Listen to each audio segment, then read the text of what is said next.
कोयला लदे ट्रेलर के नीचे दबकर 2 सगे भाइयों की दर्दनाक मौत। आंधी तूफान में गर्भवती महिला की जान गई और आधी रात मुख्यमंत्री की मंत्रियों के साथ अहम बैठक। जानिए छत्तीसगढ़ की आज की सभी बड़ी खबरें। जेल में बंद छात्र भी देगा री-नीट एग्जाम। हाईकोर्ट बोला दिलाई जाए पुलिस सुरक्षा। छत्तीसगढ़ हाईकोर्ट ने रायपुर सेंट्रल जेल में बंद एक छात्र को री-नीट 2026 परीक्षा में शामिल होने की अनुमति दे दी है। चीफ जस्टिस रमेश सिन्हा की अदालत ने पुलिस कमिश्नर और जेल अधीक्षक को निर्देश दिया है कि छात्र को सुरक्षा के साथ परीक्षा केंद्र ले जाया जाए। वहीं 21 जून को होने वाली री-नीट परीक्षा को देखते हुए रेलवे ने छात्रों की बढ़ती भीड़ को संभालने के लिए कई ट्रेनों में अतिरिक्त कोच लगाने का फैसला किया है। रायपुर में आधी रात मंत्रियों के साथ मुख्यमंत्री ने की बैठक। अचानक बुलावे पर कार्यक्रम छोड़कर पहुंचे मंत्री मुख्यमंत्री विष्णुदेव साय ने गुरुवार रात अचानक सभी मंत्रियों को सीएम हाउस में बैठक के लिए बुलाया। अचानक बुलावे के कारण कई मंत्रियों को अपने कार्यक्रम बीच में छोड़कर रायपुर पहुंचना पड़ा। बैठक को लेकर मंत्रिमंडल फेरबदल की अटकलें लगाई गईं, लेकिन इसे केवल राजनीतिक चर्चा बताया गया। बैठक में सरकार के 2.5 साल के कार्यकाल की समीक्षा, आगामी योजनाओं और संगठन व सरकार के बीच बेहतर समन्वय को लेकर विस्तृत चर्चा की गई। कोयला लॉड ट्रेलर पलटा, 2 भाइयों की दबकर मौत। एनएच किनारे गड्ढे में पहिया धंसने से हादसा। बिलासपुर कटघोरा नेशनल हाईवे पर दर्दनाक सड़क हादसे में 2 सगे भाइयों की मौत हो गई। दोनों भाई अपनी बहन के लिए मोमोज लेकर घर लौट रहे थे, तभी कोयले से लदा ट्रेलर अनियंत्रित होकर सड़क किनारे खोदे गए गड्ढे में पलट गया। बाइक सवार दोनों भाई ट्रेलर के नीचे दब गए और मौके पर ही उनकी मौत हो गई। बताया जा रहा है कि नाली निर्माण के लिए खोदा गया गड्ढा लंबे समय से खुला पड़ा था, जिससे यह हादसा हुआ। रायगढ़ में आंधी तूफान से दीवार गिरी, प्रेग्नेंट महिला की मौत। रायगढ़ जिले में तेज आंधी और बारिश के दौरान बड़ा हादसा हो गया। पूंजीपथरा क्षेत्र में एक कंपनी की दीवार अचानक गिरकर पास के लेबर क्वार्टर पर जा गिरी। मलबे में दबने से एक गर्भवती महिला की मौत हो गई, जबकि 2 अन्य लोग गंभीर रूप से घायल हो गए। सभी मजदूर कंपनी परिसर के क्वार्टर में रह रहे थे। हादसे के बाद इलाके में अफरा तफरी मच गई। घायलों को अस्पताल में भर्ती कराया गया है और मामले की जाँच की जा रही है।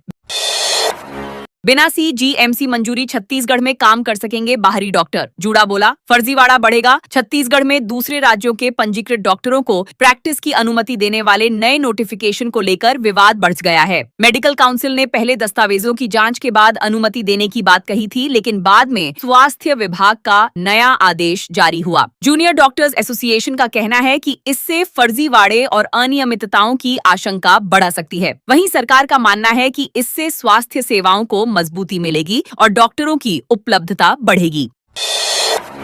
कांग्रेस स्मार्ट मीटर हटाने के समर्थन में समर्थन पत्र भरवाएगी। छत्तीसगढ़ में स्मार्ट मीटर, बढ़ते बिजली बिल और बिजली दरों में वृद्धि के विरोध में कांग्रेस ने बड़ा आंदोलन शुरू करने की घोषणा की है। पार्टी जुलाई महीने में घर घर जाकर लोगों से स्मार्ट मीटर हटाने के समर्थन में पत्र भरवाएगी। प्रदेश कांग्रेस अध्यक्ष दीपक बैज ने आरोप लगाया कि सरकार जनता पर अतिरिक्त आर्थिक बोझ डाल रही है। कांग्रेस ने कहा कि आगामी मानसून सत्र में भी यह मुद्दा प्रमुखता से उठाया जाएगा और सरकार से जवाब मांगा जाएगा।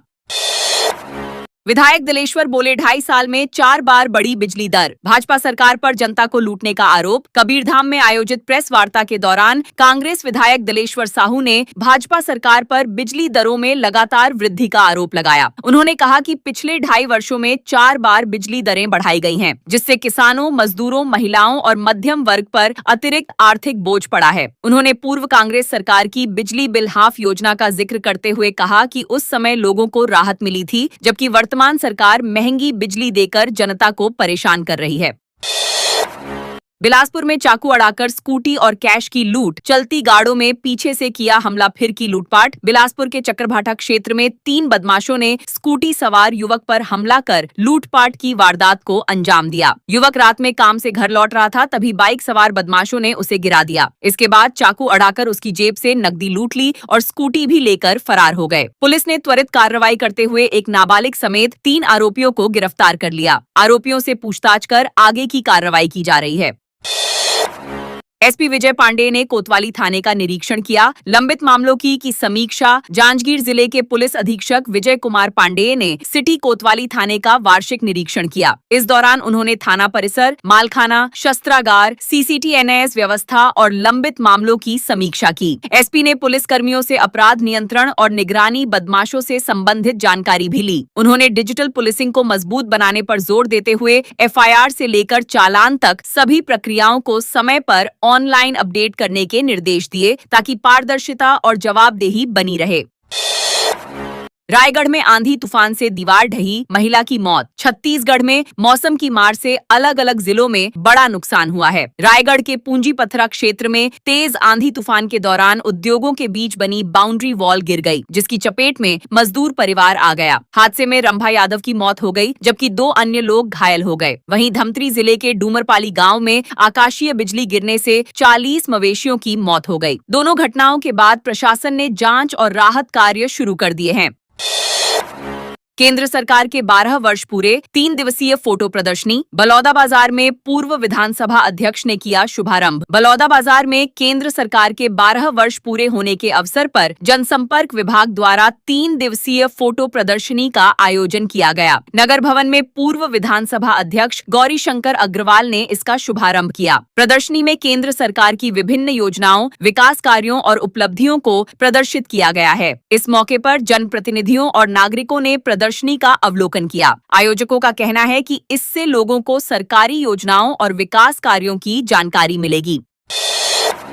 दुर्ग स्टेडियम के लिए 100 दुकानें खाली होंगी, 500 परिवारों पर संकट। दुर्ग में प्रस्तावित अंतर्राष्ट्रीय क्रिकेट स्टेडियम के निर्माण को लेकर करीब 100 दुकानों पर संकट मंडरा रहा है। जिला प्रशासन ने स्टेडियम परिसर की दुकानों को 1 माह का नोटिस देकर खाली कराने का निर्णय लिया है। इससे लगभग 500 परिवारों की आजीविका प्रभावित होने की आशंका है। दुकानदारों ने कलेक्टर जनदर्शन में आवेदन देकर पुनर्वास की मांग की है। उनका कहना है कि वे स्टेडियम निर्माण के विरोध में नहीं है, लेकिन वैकल्पिक व्यवस्था के बिना दुकानें खाली करना संभव नहीं होगा।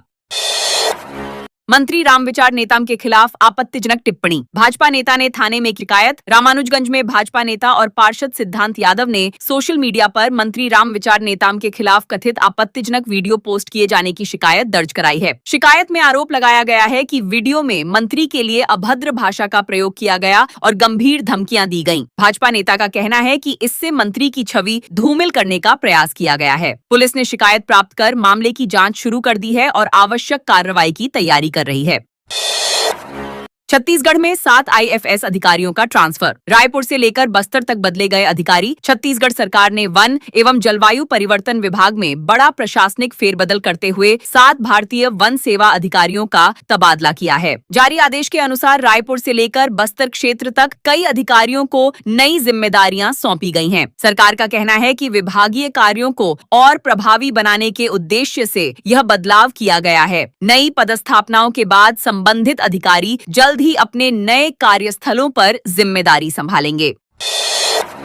रायपुर में 120 साल पुरानी 11 दुर्लभ पांडुलिपियां मिली। ओडिया भाषा में हैं सभी दस्तावेज। रायपुर में विरासत संरक्षण अभियान के दौरान ओडिया भाषा की लगभग 120 वर्ष पुरानी 11 दुर्लभ हस्तलिखित पांडुलिपियां मिली हैं। ये पांडुलिपियां लंबे समय से सुरक्षित रूप से संरक्षित थीं और अब इन्हें आधिकारिक रिकॉर्ड में शामिल किया जा रहा है। ज्ञान भारतम मिशन के तहत चल रहे अभियान में जिले भर से ऐतिहासिक दस्तावेज, ताम्रपत्र और प्राचीन सामग्री खोजी जा रही है। विशेषज्ञों का मानना है कि ये दस्तावेज क्षेत्र के इतिहास और सांस्कृतिक विरासत के अध्ययन में महत्वपूर्ण साबित होंगे।